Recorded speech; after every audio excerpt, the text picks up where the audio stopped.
Judges, Shof'tim, chapter 4. But after Ehud had died, the people of Israel again did what was evil from Adonai's perspective. So Adonai handed them over to Yavin, king of Canaan.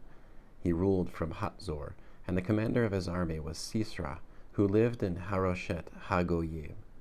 The people of Israel cried out to Adonai because he had 900 chariots, iron chariots, and for 20 years he cruelly oppressed the people of Israel. Now Deborah, a woman and a prophet, the wife of Lapidot, was judging Israel at that time. She used to sit under Deborah's palm between Ramah and Beit El in the hills of Ephraim, and the people of Israel would come to her for judgment. She sent for Barak, the son of Avinoam, from Kedesh in Naphtali, and said to him, Adonai has given you this order. Go march to Mount Tabor, and take with you 10,000 men from the people of Naphtali and Zebulun. I will cause Sisera, the commander of Yavin's army, to encounter you at the Kishon River with his chariots and troops, and I will hand him over to you. Barak answered her, If you go with me, I'll go, but if you won't go with me, I won't go. She replied, Yes, I will gladly go with you, but the way you are doing it will bring you no glory, because Adonai will hand Sisera over to a woman. Then Deborah set out and went with Barak to Kadesh.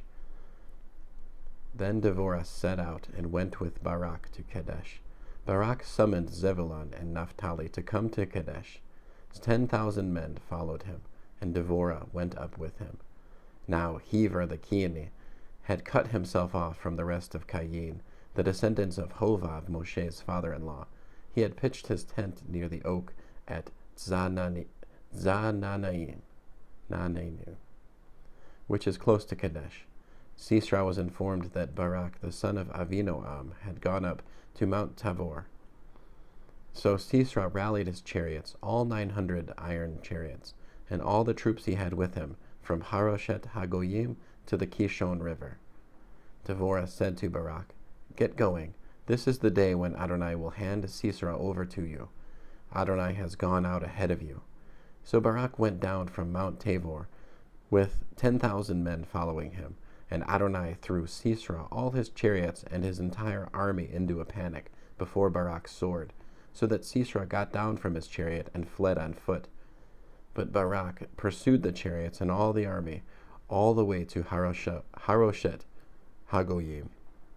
Sisera's entire army was put to the sword, not one man was left.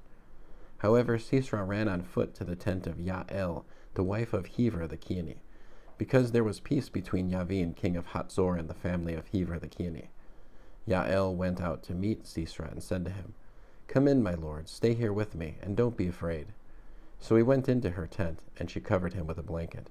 He said to her, Please give me a little water to drink. I'm thirsty. She opened a goat skin of milk, gave him some to drink, and covered him up again. He said to her, Stand at the entrance to the tent, and if anyone asks you if somebody is here, say no. But when he was deeply asleep, Yael, the wife of Hever, took a tent peg and a hammer in her hand, crept into him quietly, and drove the tent peg into his temple, right through to the ground, so that he died without waking up. So here is Barak pursuing Sisera, and Yael steps out to meet him and says, Come, I will show you the man you are looking for. He goes into her tent, and there is Sisera, lying dead with a tent peg through his temple. Thus God on that day defeated Yavin, the king of Canaan, in the presence of the people of Israel. The hand of the people of Israel came down more and more heavily against Yavin, the king of Canaan, until they had completely destroyed Yavin, the king of Canaan. End of Judges, chapter 4.